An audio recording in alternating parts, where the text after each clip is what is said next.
कहेंगे आज मिनिस्टर आए थे उसके वजह से कार्यक्रम आज माननीय मंत्री जी हमारे यहाँ जो अलग अलग कार्यक्रम चल रहा है वो विकसित भारत के लिए हम लोग क्या क्या काम कर रहे हैं, उसके लिए हमको क्या पायलट प्लांट लगाना है, क्या चाहिए, वो सब के बारे में हम लोग कर रहे थे।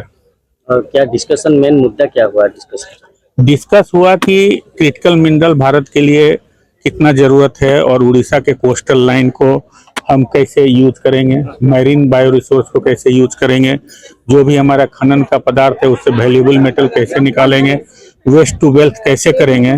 तो उससे केवल ना उड़ीसा विकसित होगा बट भारत के विकसित में उड़ीसा बहुत बड़ा रोल करेगा और इन्वायरमेंटली फ्रेंडली तरीके से होना चाहिए सबका। यही कार्यक्रम आज माननीय मंत्री जी के द्वारा आदेश दिया गया। मंत्री जी आपको भी बुलाया घर पे, इतना सुंदर आप बातचीत किए, तो क्या बताएं? नहीं, मंत्री जी के लिए, ये जो मंत्री जी हैं हमारे बहुत बहुमुखी प्रतिभा के धनी हैं। एक तो एक खुद डॉक्टर हैं, बहुत बड़े फेमस डायबिटोलॉजिस्ट हैं, प्रोफेसर हैं, उसके ऊपर से एक साइंटिस्ट हैं। तो इसके लिए मैंने उनके बारे में जो पढ़ाई किया उसको वहां पर रखने का कोशिश किया हमने। Thank you. एक तो बधाई के पत्र हैं हमारे यहाँ के डायरेक्टर डॉक्टर रामानुजम और उनकी सारी टीम।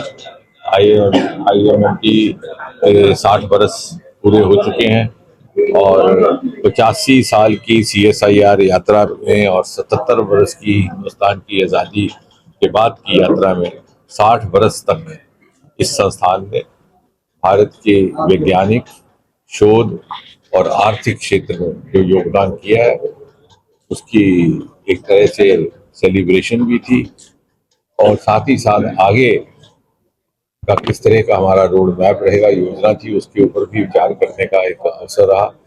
ये बधाई के पात्र हैं कि इन्होंने साथ ही साथ, चूंकि यहाँ पर इत्तेफाक से इंडियन लाइफ साइंसेज का भी इंस्टीट्यूट है जो डिपार्टमेंट ऑफ बायोटेक्नोलॉजी के साथ है, उसके साथ इंटेग्रेट होकर के, जब मैं पिछली बार आया था तो मैंने एक सुझाव रखा था कि क्योंकि हमारे पास प्रधानमंत्री जी ने लाल किले से आह्वान करते हुए डीप ओशन मिशन की घोषणा की थी। और भारत एक ऐसा देश है कि जिसके पास 11,000 किलोमीटर लंबा समुद्री तट है और उड़ीसा और बंगाल के दो ऐसे राज्य हैं जहां से ये समुद्री तट पूर्व से आरंभ होता है। तो क्यों ना इस भौगोलिक स्थिति का फायदा लेते हुए, और यहाँ पर अच्छा एक इंडस्ट्री इकोसिस्टम भी है, तो हम डेडिकेटेड मैरीन इकोनॉमी की दृष्टि से कुछ प्रोजेक्ट्स लॉन्च करें। तो इन्होंने मैरीन सीड्स और मैरीन के दूसरे जो पहलू है वैज्ञानिक पॉलिनोड्यूल्स एक्सेट्रा को लेकर के भिन्न भिन्न क्षेत्रों में शोध शुरू किया है और उसमें इन्होंने Indian life science institute of biotechnology को भी इंटीग्रेट किया है, साथ ही साथ इंडस्ट्रियल हाउसेज को, एक्सेल को, HCL को, और इस प्रकार से होल ऑफ साइंस और होल ऑफ नेशन के भाव से एक आने वाले युग में जिस प्रकार से waste to wealth, clean energy की प्राथमिकताएं रहेंगी और प्रधानमंत्री ने 2070 तक नेट जीरो का लक्ष्य भी रखा है, इसमें एक महत्वपूर्ण योगदान इस संस्थान का रहेगा। You had an interactive session there, so there would be any specific idea which will be implemented? No, I think very intelligent observations were made, very intelligent suggestions, and most of those who put across their views, put across them after a good amount of homework, and put across very doable solutions. We are already into it.